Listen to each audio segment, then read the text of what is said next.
Yo, la dernière fois je t'ai demandé sur Insta si t'avais des questions particulières à propos des NFT et en fait la majorité c'était mention spéciale à toi. Je crois qu'on a un gagnant. Et ben allez, à la fin de cette vidéo tu auras enfin compris ce que c'est et s'il y a un intérêt pour nous les photographes.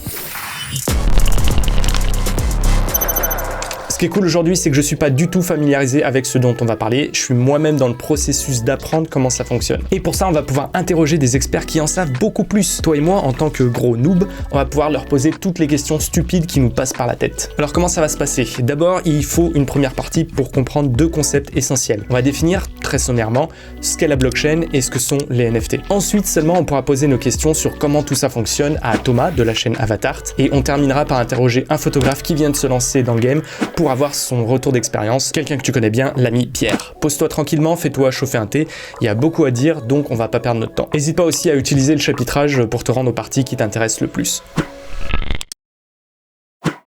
La blockchain est un concept qui a commencé à être développé en 2008. C'est une technologie qui offre la possibilité d'enregistrer des informations, comme des transactions, de manière décentralisée. Tous les utilisateurs de la blockchain ont accès aux bases de données produites, offrant ainsi une sécurité et une transparence bien plus fortes qu'avec n'importe quel organisme de contrôle. Chaque donnée est encryptée dans des blocs qui vont s'ajouter les uns aux autres, où tous les utilisateurs ont accès à celles-ci simultanément et vont pouvoir les valider lors de leur intégration.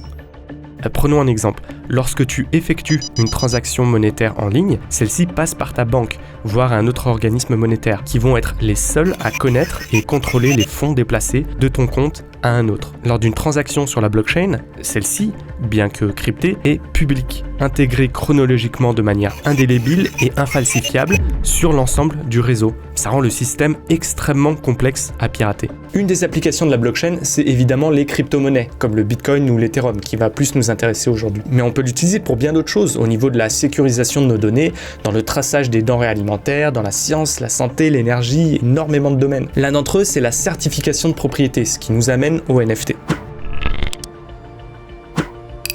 NFT signifie Non-Fungible Token, qu'on peut traduire par jeton non fongible. Cette pièce de 10 centimes est fongible. Si je te la donne et que tu m'en rends une autre, on s'est échangé la même valeur.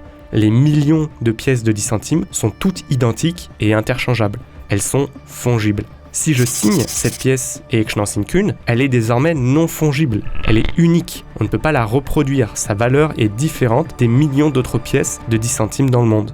On pourrait donc schématiser les NFT comme la reconnaissance de la propriété d'un objet unique, et le domaine qui va nous intéresser en particulier, c'est celui de l'art numérique. On va pouvoir créer des NFT de nos œuvres, photos, vidéos, musique, illustrations, même GIF, en faire des pièces uniques et les revendre à ceux potentiellement intéressés. C'est un des concepts les plus difficiles à intégrer pour ceux qui débutent dans ce domaine. Comment un simple JPEG peut devenir unique alors que tout le monde peut le télécharger sur internet ? Et pourtant, c'est un concept qu'on a parfaitement intégré dans notre vie de tous les jours pour plein d'autres trucs. La propriété et la valeur des choses sont des constructions sociales. Cette pièce de 10 centimes, c'est juste un bout de métal. Notre société lui accorde une valeur monétaire, mais qui n'existe pas en tant que telle dans la réalité physique. Si demain l'État décide qu'un billet de 500 € ne vaut plus rien, ça redevient un simple bout de papier. Et te dis pas simplement parce que t'as jamais expérimenté ce que je dis, c'est de la science-fiction. C'est déjà arrivé de nombreuses fois au cours de l'histoire lors de crises économiques majeures. Le marché de l'art repose sur le même principe de construction sociale de valeur. La Joconde, c'est qu'un bout de papier sur lequel un gars a mis de la peinture dessus il y a plusieurs siècles. Et pourtant, elle vaut des millions. Et là, tu vas me dire, c'est différent puisque la Joconde est unique. Elle est affichée au musée du Louvre, personne d'autre peut la posséder. Mais au musée du Louvre, dans la boutique souvenir, tu peux acheter des affiches de la Joconde, qui sont des reproductions à l'identique du même bout de papier. Tu reconnais juste, par un biais mental qui n'a pas vraiment de fondement dans la réalité, que celle exposée dans la galerie a plus de valeur que les autres. Que des gens soient prêts à dépenser des milliers de dollars pour des cartes Pokémon, moi ça me dépasse. Mais ma petite opinion, on s'en bat les steaks. Si des gens sont prêts à dépenser des centaines de milliers de dollars, c'est que, quoi que j'en pense, ces cartes valent bien des centaines de milliers de dollars. Voilà, j'espère que ce petit récap t'a déjà permis de comprendre les concepts à l'œuvre, même si c'est évidemment extrêmement résumé. Pour aller un peu plus dans le dur, on va interroger Thomas de la chaîne Avatart, sur lequel il fait un vrai travail de vulgarisation sur les NFT. Donc si tu veux creuser le sujet, c'est plus là-bas qu'il faudra aller. Salut Thomas, t'as la pêche? Salut Nico, ça va super et toi? Merci d'avoir accepté, franchement je suis tombé sur ta chaîne il y a quelques temps là quand j'ai commencé à me renseigner sur les NFT et ça m'a vachement aidé. Bah écoute, tout le plaisir pour moi, je suis content d'être là et de pouvoir apporter un petit peu de mon expertise et de mes connaissances par rapport au monde des NFT, donc si ça peut aider quelques nouveaux artistes, ça me fait super plaisir. Ok, ma première question. En quoi les NFT sont en train de changer le game? C'est quoi la différence du point de vue des artistes, en l'occurrence les photographes, avec un circuit traditionnel, l'impression, les bouquins, etc. Pour répondre à cette question, je vais me baser sur 3 points cruciaux selon moi. Le premier, c'est d'abord que le monde des NFT, ça ouvre en fait le monde de l'art à un public plus large. Pourquoi ? Parce qu'en fait, le monde des NFT est en pleine explosion, donc il y a de plus en plus de personnes qui en parlent, et c'est vraiment vu comme quelque chose comme une révolution qui arrive. Et donc, il y a vraiment beaucoup de personnes qui s'y intéressent sans pour autant avoir une éducation ou avoir baigné dans le monde de l'art avant de s'y intéresser. Les gens s'intéressant donc aux NFT s'éduquent et s'instruisent sur le monde de l'art en même temps. Deuxième point, c'est un point lucratif, donc un aspect lucratif, c'est que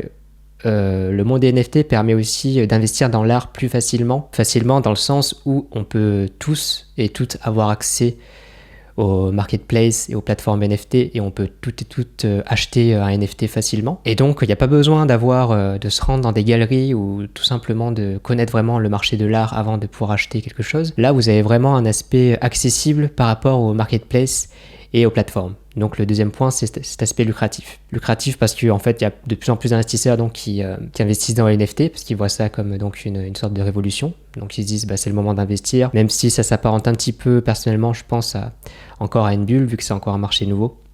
Mais ça, c'est un autre sujet. Ce que ça apporte donc, c'est que ça permet aussi pour les artistes donc de toucher plus d'investisseurs. Et troisième point qui est le plus important, je pense, pour moi, un des fondamentaux les plus importants des NFT, c'est cet aspect de revenu passif pour l'artiste et aussi de traçabilité de l'œuvre. Alors, c'est 2 points que je vais évoquer rapidement, vous expliquer. En gros, ça permet aux artistes de pouvoir dégager un revenu passif, non de ne pas du coup se baser seulement sur la vente, par exemple pour vous, d'une photographie, d'un tirage, mais ça va aussi permettre d'avoir des revenus passifs par rapport au tirage que vous aurez créé. Ouais, j'avoue, ça c'est dingue. Juste ça, c'est une révolution. Ouais. Par exemple, imaginons que vous ayez vendu une photo sous forme de NFT, à 10 € par exemple, et l'acheteur le revend, devient donc vendeur, le revend à 100 €. Eh bien, il y a un système de royalties qui est activé dans le marché des NFT, c'est que si vous avez mis par exemple un montant de 10% lorsque vous avez créé votre NFT, un montant de 10% de royalties, toutes les ventes qui vont être annexes à la vôtre vont vous dégager des revenus passifs basés sur ce pourcentage-là. Donc l'acheteur de votre photo qui l'aura acheté à 10 € l'aura revendu 100 €, vous percevrez un pourcentage des 100 € lors de sa revente, et ça de manière indéfinie. C'est-à-dire que plus votre œuvre va être échangée et revendue, plus vous allez toucher de revenus passifs, donc un pourcentage de chaque vente. Donc imaginons que vous avez mis un revenu passif, donc un royalties à 10%. Si par exemple un jour l'œuvre se revend à 1000 €, vous allez quand même toucher les 10% de ces 1000 € là. Et ça de manière indéfinie, donc ce sera une sorte de revenu passif que vous aurez tout le temps, tant que votre œuvre sera vendue. Et ça revient le deuxième sous-point de ça, c'est que ça permet aussi d'avoir une traçabilité de votre œuvre. Si jamais votre œuvre est échangée à maintes reprises, eh bien il y aura toujours ce côté traçable et vous aurez toujours toutes les informations sur où circule votre œuvre, qui la possède, qui la revend, etc. Car tout sera codé sur la blockchain que vous aurez créé et minté votre NFT. Minter, ça veut dire en gros mettre en ligne votre NFT sur une blockchain. Donc un fondamental pour le monde des NFT, c'est donc ce côté royalties et revenus passifs, mais aussi sa traçabilité de l'œuvre qui permet en fait de certifier que c'est bien l'œuvre authentique et que c'est la même qui est échangée et pas une contrefaçon. Et en plus, ça vous permet de savoir qui la possède et qui la revend et qui l'achète, etc. Ok, je suis intéressé. Sans faire un tuto, parce que t'en as déjà sur ta chaîne qui vont vraiment dans le détail, mais pour un total noob comme moi, quelles sont les étapes que je dois comprendre et mettre en place pour créer mon premier NFT ? Alors ouais, tout le monde peut faire des NFT, c'est assez simple une fois qu'on connaît un petit peu les étapes et le processus à suivre. En gros, pour pouvoir créer votre premier NFT, vous avez besoin de 3 choses. La première chose, c'est d'avoir un wallet ou un portefeuille de crypto-monnaie pour pouvoir en fait avoir des fonds dessus, parce que les NFT, oui, ça s'échange en crypto-monnaie. Si sur les blockchains, vous avez besoin de crypto pour pouvoir faire créer et échanger des NFT. La deuxième chose, c'est de choisir une plateforme, donc une marketplace. Une marketplace, c'est comme par exemple rue du commerce, Amazon, Cdiscount. C'est un endroit où vous allez pouvoir échanger vos NFT et les vendre et trouver des collectionneurs qui sont intéressés par ce que vous proposez. Donc ça, c'est les 2 premières choses. Et la troisième chose, moi je l'ai déjà évoqué, c'est d'avoir des fonds sur votre wallet, d'avoir des fonds sur votre portefeuille de crypto-monnaie. Parce qu'en fait, il faut savoir que les transactions demandent de payer des frais de transaction ou des gas fees en anglais, qui correspondent en gros à la consommation d'énergie que vous allez faire, que ça va demander pour pouvoir faire tous les échanges, toutes les transactions, que ce soit le créer, le minter donc, ça demande une certaine quantité d'énergie. Que ce soit pour acheter, ça demande encore une quantité d'énergie. Et pour le vendre, pareil. En fait, il faut savoir qu'à chaque fois que vous faites une transaction, votre token, votre non-fungible token, votre NFT, va circuler de portefeuille en portefeuille. Et ça demande de l'énergie pour pouvoir les faire circuler. Wow, attends. Moi, je fais genre, je suis surpris, mais je le savais.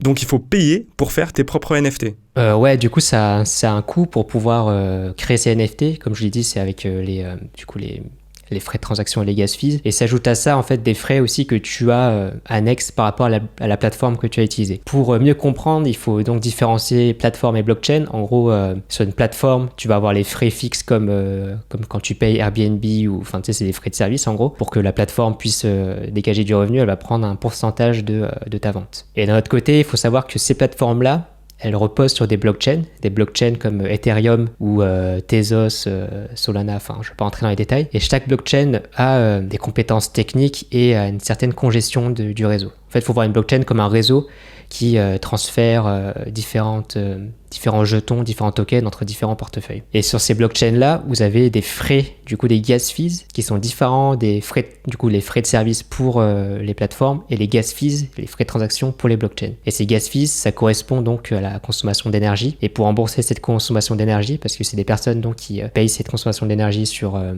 leur facture d'électricité, eh bien, il faut reverser un certain montant qui dépend selon le moment où tu mintes ton NFT. Du coup, c'est-à-dire si par exemple le réseau est ultra congestionné, il y a plein de gens qui mintent, qui échangent des NFT, etc., bah, ça va être plus cher parce que le réseau supporte plus de choses en même temps et a moins de compétences techniques pour pouvoir supporter tout ça. Donc, il faut savoir que tu as les frais fixes d'une plateforme, les frais de service, et tu as les gas fees, les frais donc énergétiques et les frais de transaction qui varient selon le moment où tu vas minter, mais qui varient aussi selon la blockchain que tu as utilisée. Aujourd'hui, la majorité des plateformes utilisent la blockchain Ethereum et elle connaît des gas fees très élevés. Et c'est pour ça que tu as de plus en plus de blockchains et de plateformes qui s'intéressent au monde des NFT et qui apportent quelque chose de nouveau.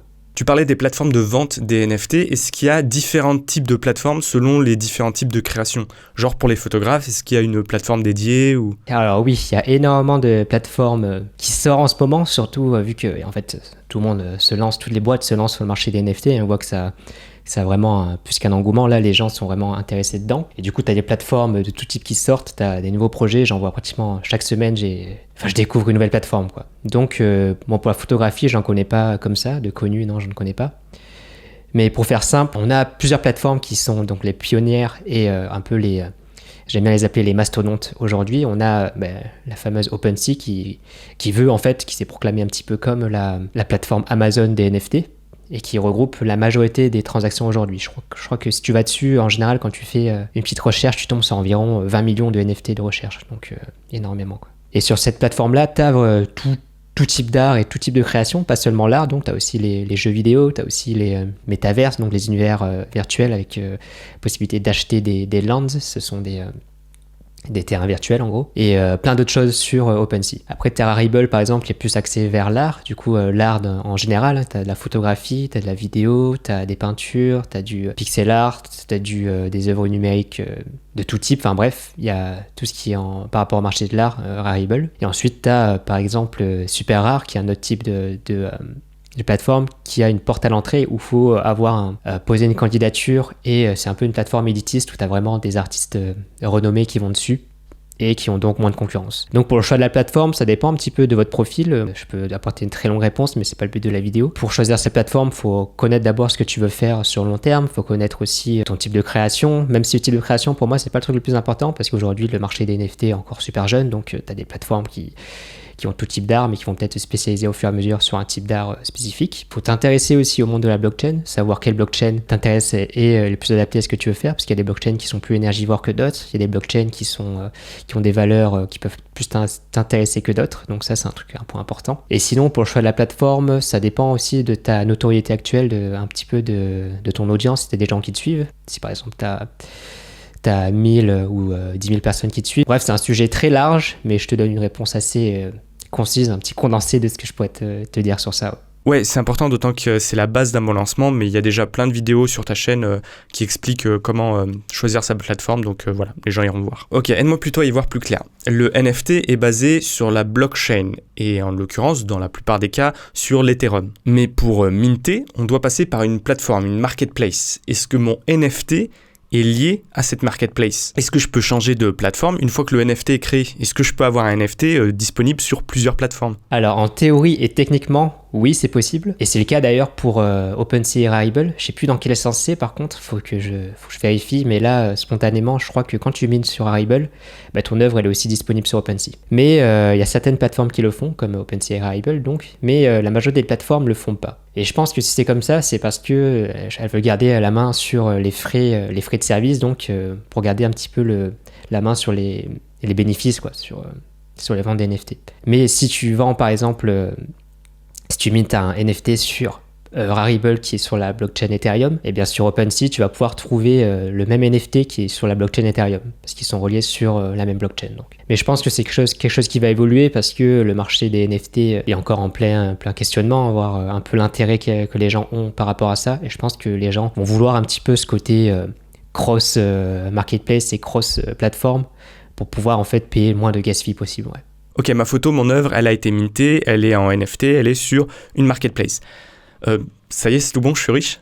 Ah, ça c'est la question qu'on me pose tous les jours. Pour y répondre, je vais essayer de faire court et simple. C'est en fait, il faut tout simplement voir un NFT comme une œuvre d'art, quoi. C'est pas que tu mets une œuvre d'art en vente que tu vas réussir à la vendre. Il faut que tu arrives en fait à créer justement ce côté cette envie et ce désir vers ce que tu vends, donc vers tes NFT dans notre cas-là. Et pour ça, il faut que tu aies une réputation d'artiste. Tu vois, c'est comme pour un photographe qui fait des tirages, etc. Bah, il doit quand même avoir ce côté relationnel avec des gens intéressés, il doit avoir ce côté réputation et travailler son audience, comme par exemple toi que tu fais avec ta chaîne YouTube. Bah, ça, tu peux t'en servir donc pour vendre tes NFT. Parce qu'aujourd'hui, les marketplaces reçoivent énormément de création de NFT.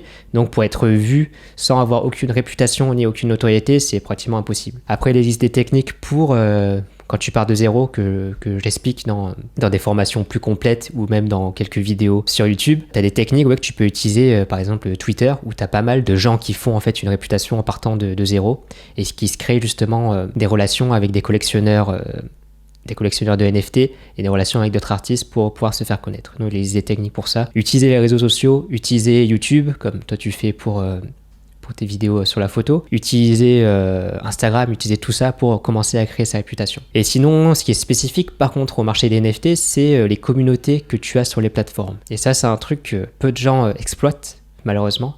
Et heureusement pour les personnes qui le font, c'est que tu as des communautés très fortes qui se font par rapport aux plateformes NFT. Je prends l'exemple de Rarible, c'est sympa parce que tu as une communauté très forte qui gravite autour de la plateforme. Et donc je conseillerais pour les néophytes, pour les grands débutants et qui n'ont pas encore d'audience ou les personnes qui suivent sur les réseaux sociaux ou des personnes qui sont intéressées par leur création, d'aller sur Rarible et de participer au forum. Et en même temps, en fait, tu peux apprendre le marché des NFT, comment ça se passe, comment les collectionneurs fonctionnent, comment est-ce qu'il faut faire pour bien vendre ces NFT. Tout ça, tu peux l'apprendre en interagissant avec la communauté de la plateforme. Donc, mes deux conseils pour vendre ces NFT, ce serait d'abord de se créer une réputation en ligne avec des réseaux sociaux, mais aussi de le faire avec ce qu'on a aujourd'hui, c'est les plateformes NFT où tu as des communautés qui gravitent autour de ça. Ouais. Mais non, tu sais pas que tu as mis ton NFT sur une marketplace que tu vas être riche. Il faut, comme tout, il faut apprendre à vendre, il faut apprendre à se faire connaître, il faut apprendre à créer sa réputation avant de pouvoir vendre quelque chose.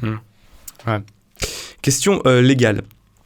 Qu'est-ce que je garde comme droit sur mon œuvre ? Est-ce que moi, de mon côté, je peux continuer à l'exploiter sur une expo, sur des tirages, sur un livre ? Alors légalement, oui, c'est encore assez flou le marché des NFT et ça pour le côté légal, notamment pour par exemple ceux qui copient des œuvres numériques qui existent déjà. C'est assez flou, je ne vais pas répondre précisément parce que je n'ai pas la réponse exacte. Ouais, il y a un côté très Far West aussi. Ouais. Mais pour utiliser les œuvres physiques, donc imaginons que on va reprendre l'exemple de la photo. Imaginons que tu fais des photos et que tu fais un tirage que tu veux revendre en physique, tu peux le faire et tu peux aussi le vendre sous forme de NFT. Sauf que ce que je conseille de faire, c'est de le préciser lors de la vente dans la description, de dire écoutez, j'ai fait ce tirage en 10 NFT, donc version numérique, j'en vends 10 en version numérique, mais j'en vends aussi à côté en version physique. Et ça, tu le précises, tu le dis à l'acheteur collectionneur. Et c'est possible, quoi, c'est légal. Ouais. Allez, dernière question piège, on va parler un petit peu d'éthique. Apparemment, pas que sur les NFT, mais sur la blockchain, il y a un vrai coût écologique. Est-ce que tu as une opinion, un point de vue là-dessus? Ah, cette question, comment répondre à ça et pas passer pour un enfoiré? Non, tu peux pas. T'es sur Internet en 2021. C'est soit noir, soit blanc. T'as pas de droit au niveau de gris. Mais voilà, il est temps d'avoir tes premiers haters. Alors, plus sérieusement, cette question, elle est totalement légitime et j'ai un avis assez mitigé parce que j'ai du mal à trouver des informations sûres et exactes sur le réel impact en fait que tu as sur les blockchains en général. Vu que c'est encore quelque chose d'assez nouveau pour la blockchain, quelques années, et vu que c'est aussi quelque chose qui peut apporter une révolution et qui peut vraiment changer la finance d'aujourd'hui et faire bouger les gouvernements, j'ai l'impression aussi que tu as un petit côté modification d'informations pour que ça aille vers les enjeux politiques et les enjeux gouvernementaux. Donc oui, je pense que ça pollue énormément, mais quand on compare avec la révolution de l'Internet, est-ce que ces questions-là, on se les posait à ce moment-là, tu vois? Internet, on sait qu'aujourd'hui, on le sait, entre guillemets, que ça pollue énormément, sauf que la planète entière l'utilise.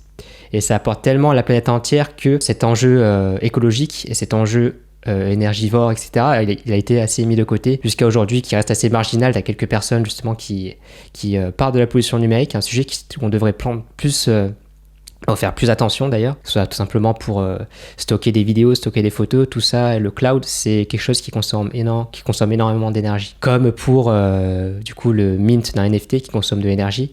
Les transactions sur la blockchain, ça consomme de l'énergie. Mais ça apporte tellement au monde que ces questions-là sont mises de côté, comme cela a été pour la révolution d'Internet. Donc j'ai un côté, une réponse assez mitigée parce que t'as le côté, est-ce que ça apporte au monde, est-ce que ça enlève au monde, tu vois. Et moi, ce que j'aimerais, en fait, c'est d'avoir plus d'informations sur ce que ça enlève, parce que malheureusement, les informations sont assez biaisées et t'as vraiment à chaque fois un côté extrême qui dit, bah écoute, le Bitcoin, la blockchain, c'est nul, ça pollue de ouf, sauf que c'est pas trop expliqué pourquoi, ni comment, tout ça. Du coup, je suis assez de nature pragmatique et j'aime savoir, en fait, le pourquoi et le comment. Et ça, je pense qu'on manque d'informations pour ça. Comme ça l'a été pour la révolution d'Internet, mais aujourd'hui, on en parle de plus en plus de la pollution numérique. Donc, j'espère que ça va être le cas pour la blockchain. Ouais, d'autant qu'à ce niveau, les blockchains sont différentes entre elles. J'aime bien parler aussi des blockchains et des valeurs que ces blockchains transportent. C'est comme en fait l'utilisation d'une chose, c'est comme l'utilisation d'Internet. Si tu utilises en bien, tu fais des bonnes choses. Si tu utilises en mal, tu fais des mauvaises choses. La blockchain, c'est pareil. L'argent, si tu utilises bien ton argent, tu peux améliorer le monde. Si tu utilises mal, tu peux faire de la merde. Et la blockchain, c'est pareil, si tu utilises la blockchain comme il faut et une bonne blockchain, c'est cool, quoi. C'est pour ça que je m'intéresse pas mal à la blockchain Tezos en ce moment, qui se revendique être la future blockchain durable. Du coup, si c'est un sujet vous êtes sensible à ce sujet-là, au lieu de minter sur Ethereum, regardez un petit peu ce qui se passe sur Tezos et sur Solana aussi d'ailleurs, qui a un impact écologique moindre, car elle a une technologie un peu plus optimisé. Merci encore Thomas. Si on a d'autres questions, ça va être sur ta chaîne maintenant que ça se passe. Mais écoute, je suis content d'avoir partagé mon expérience et un petit peu mes connaissances. Et merci pour l'interview, c'était cool de pouvoir discuter avec toi. J'adore ce que tu fais sur ta chaîne, c'est cool, je trouve que tu apportes un côté, une vie en fait à la photo où t'as pas que seulement la technique, mais tu as aussi ce côté histoire et émotion. Donc continue comme ça, c'est vraiment top. Ouais. Allez, salut. Allez, merci, ciao Thomas. Ok, beaucoup d'infos, mais je te propose qu'on pose encore quelques questions à un photographe qui, lui, s'est déjà lancé, Pierre. Je perds pas de temps à te le présenter. Salut Pierre, t'as la pêche? Comment ça se passe à Chicago? Salut Nico, écoute, tout se passe bien à Chicago. L'hiver va bientôt arriver, on se prépare. Ça va faire des photos sympas, mais bon, on n'aime pas trop quand ça dure trop longtemps ici. J'imagine, ouais. Ok, ma première question, c'est simplement pourquoi tu t'es lancé dans l'aventure des NFT? Qu'est-ce que tu penses que ça apporte aux photographes?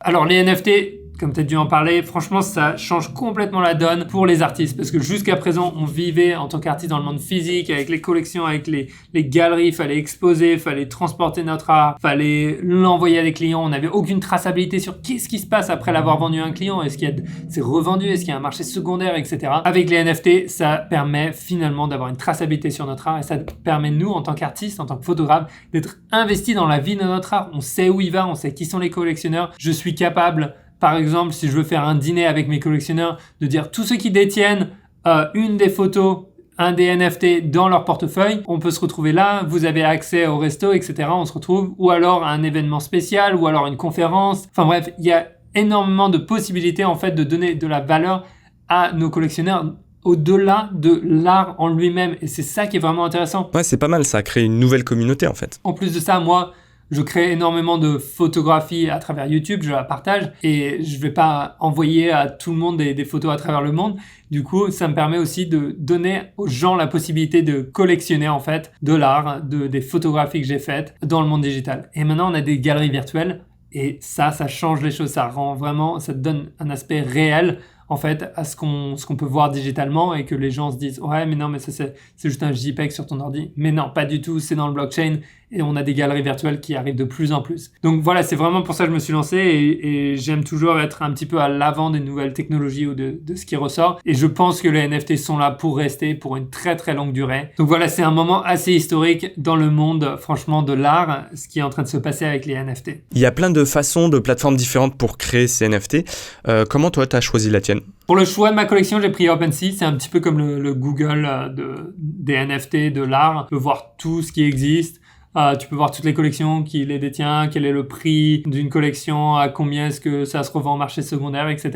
Ils ont aussi un outil très simple pour créer tes premiers NFT et des collections. J'ai utilisé ça, je me suis pas pris le chou. À l'avenir, je pense que je vais contacter un dev ou essayer de travailler avec un dev pour faire mes propres smart contracts et plateformes, etc. Pour l'instant, on garde les choses simples et uniques.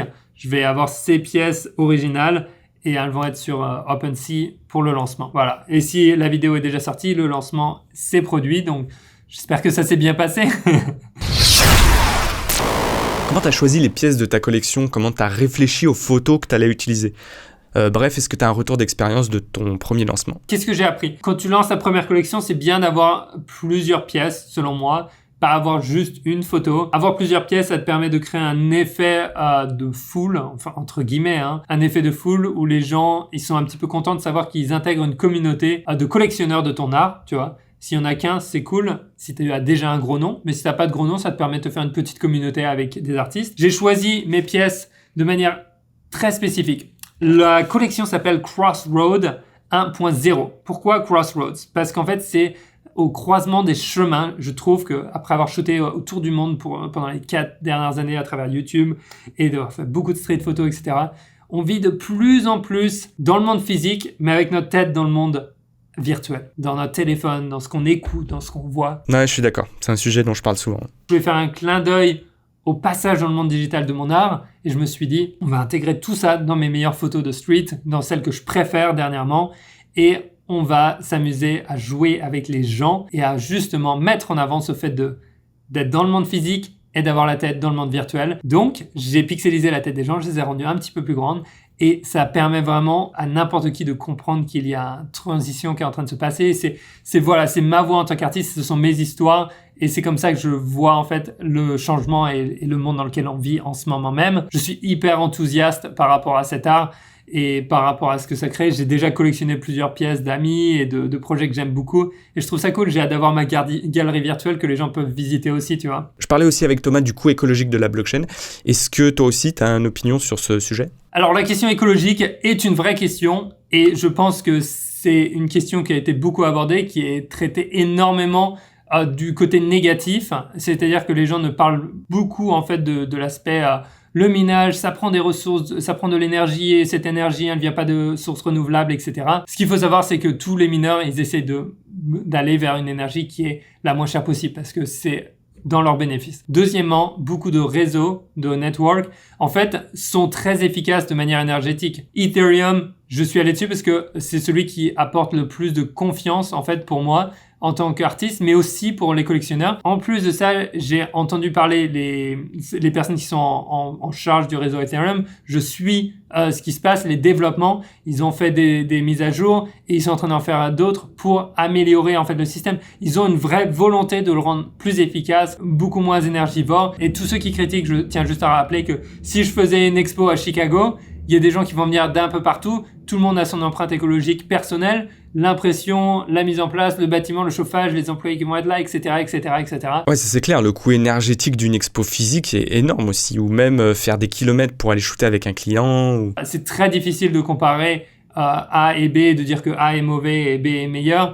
Franchement, il faut pas jeter la pierre sur les gens. Ce qu'il faut comprendre, c'est que c'est un truc qui est tellement nouveau. Et ils essayent vraiment d'améliorer les choses pour que ce soit le plus efficace possible et que nous, quand on en parle, avoir cette discussion, ça aide aussi. Voilà, et j'invite les gens à faire plus de recherches du côté développement aussi, de comment ça marche pour mieux comprendre et ne pas s'arrêter aux grandes lignes que les journaux aiment bien nous donner généralement. Ah bah oui, ça c'est valable pour tout, hein. Ça c'est faire des vraies recherches pour que son opinion soit basée sur des connaissances et pas sur l'opinion des autres. Je valide. Ok, sinon une petite conclusion pour la route. Pas grand chose à ajouter, si ce n'est que je vois ça aussi comme un modèle de mécénat où des gens sont capables en fait de se rallier derrière un artiste et se dire j'aime ce qu'il fait. Et c'est un petit peu comme si t'allais sur la bourse, que t'achetais des actions dans une compagnie parce que tu crois en ce qu'ils font et que tu veux une petite partie en fait de ce nouveau projet. C'est un petit peu la même chose. Je trouve qu'il y a énormément d'opportunités. Ça va être très intéressant et encore une fois, un dernier rappel, si vous achetez des NFT, assurez-vous que ce sont des choses que vous aimez et c'est pas juste pour jouer au casino. Et dernière chose, le monde des NFT ne s'arrête pas à l'art. C'est beaucoup, beaucoup plus large.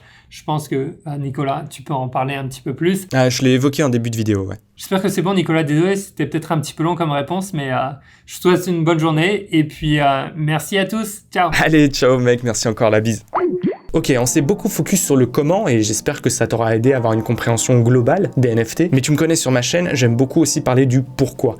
Et c'est là que c'est assez dur pour moi de conclure. Je pense que c'est une formidable opportunité pour tous les artistes pour créer un nouveau marché de l'art qui prendra plus en compte l'art digital, ce qui peut être que bénéfique pour nous, les photographes. Et d'un autre côté, je suis assez inquiet du coût écologique de l'émergence de la blockchain. C'est peut-être pas un aspect sur lequel toi tu vas te pencher, mais moi ça me freine pas mal en tout cas. D'autant plus que c'est difficile de trouver des informations précises. J'estime que j'ai pas encore les connaissances suffisantes pour te donner un avis précis et éclairé, donc je vais bien me garder de le faire. Oui, je sais, on est sur internet, il faut un avis tranché, c'est soit blanc soit noir. Mais non, j'en sais rien, il va falloir que comme moi tu fasses tes propres recherches pour te construire ta propre opinion. Pour ma part, plus j'apprendrai sur le sujet et quand je lancerai mes propres NFT, je te propose de documenter le processus ici, to be suivre donc. Je te laisse les chaînes et les vidéos de Thomas et Pierre et nous on se retrouve semaine pro. See you mate, keep on creating.